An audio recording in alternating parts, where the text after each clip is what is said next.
Mm, it's me again, making another video. Okay, it's like 6 a.m. over here. Oh, you can see, probably. Yeah, you can. Okay. I didn't even think of an idea. I just played some music and felt like making something. Huh. Loy. Yes, Loy. Who should we do? We need. Okay. Kenshi Shuriami, the OG one. I'll draw him while talking about his story. Easy. That's annoying.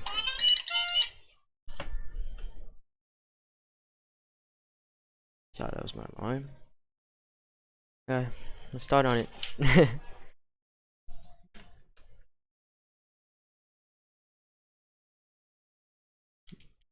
Okay. Guy's name, Kenshi Shuriami, like I named the other guys. He's an assassin from the modern era. At least that's how the setting goes. The setting goes is like these three worlds separated like that, except in the spherical earth. It's artifacts, inheritance, and then modern. Modern has intellectual people with modern technology, obviously, except a little bit better. Inheritance has people who have superpowers from their ancestors or stories from their ancestors, and they just get naturally enveloped powers. And artifacts are things like badges or little items that give you powers. In the artifact world, it's mostly shinobi that live there, and one of the shinobi that came from there, this guy right here from the modern era. I know they're all at war in the middle of here because that actually helps their economies and etc.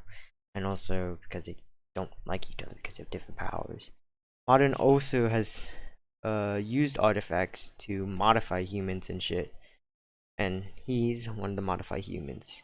He originally came from an artifact world being a shinobi, but in his midlife, he transferred over the modern world by sneaking in. Even though he's supposed to be an assassin, he just sneaked in and lived there for a while. What else can I talk about? He's known as the one-eyed Weepu. He's totally stole that from somewhere. You know where it is. It's called the Flash Weepu. The Flash Weepu. He has lightning powers not from an artifact, but from the modern era, because it's weird. Modern era has superpowers-ish that he got from the artifacts, I think. I'm really just going off here. I just make up shit while I go. But I do get a general concept of these three worlds. I'm not sure. How did I pick the hardest character? Because I haven't really fleshed out this character that much. This guy right here. Yeah, he was trained as a ninja, so he's already good at being sneaky. But when he transferred to the modern world, he did some stuff and he became like an assassin. So he could kill people and like get money. But he later on tries to find out his heritage and shit. He remembers he's from the artifact world. He goes back in there and it does a whole conquest. He meets Metal Ninja and he finds the badges, which are these really great artifacts that have the ultimate power. I think I showed you guys on my sketchbook. These badges look like this. And there was celestial beings or whatnot from other dimensions, etc. that have ultimate power. I mean like crazy power. First when he gets his Metal Ninja, badges look like this. It's my gamer tag. Not my gamer tag, it's my face tag. Something like this.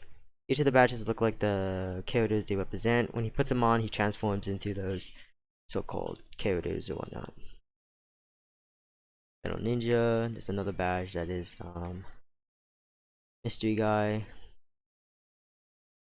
Like this. He puts them on his chest right here, and then boom, he transforms to that thingy bob. There's obviously a cost. Metal Ninja's cost is sanity and etc. What else?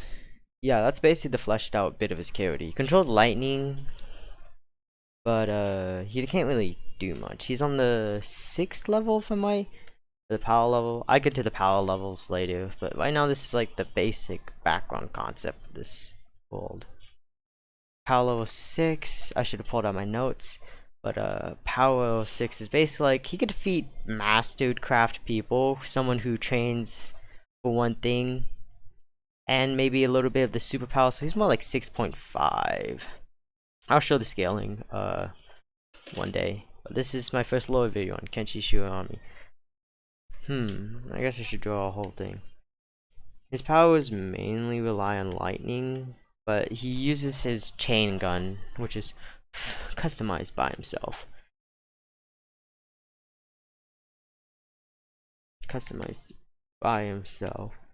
It's a pistol, which is basically like a mini machine gun.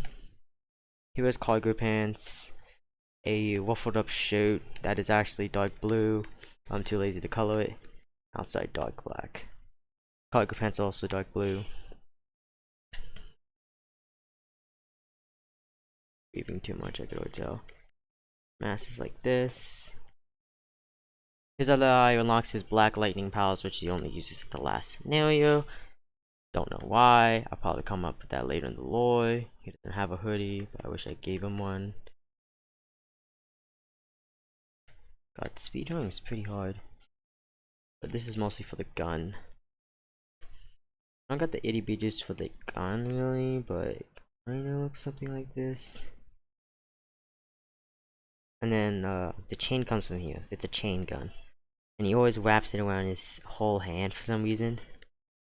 So it's like a chain that's always all wrapped around his hand. During his artifact mission, he has this trusty #1 sword slash weapon slash blade. It's Excalibur. Looks like this. Excalibur can turn into any weapon to any situation. He usually puts it like this because it's easy to conceal. Just like a little handle right here and a little blade. But it could turn into like a katana.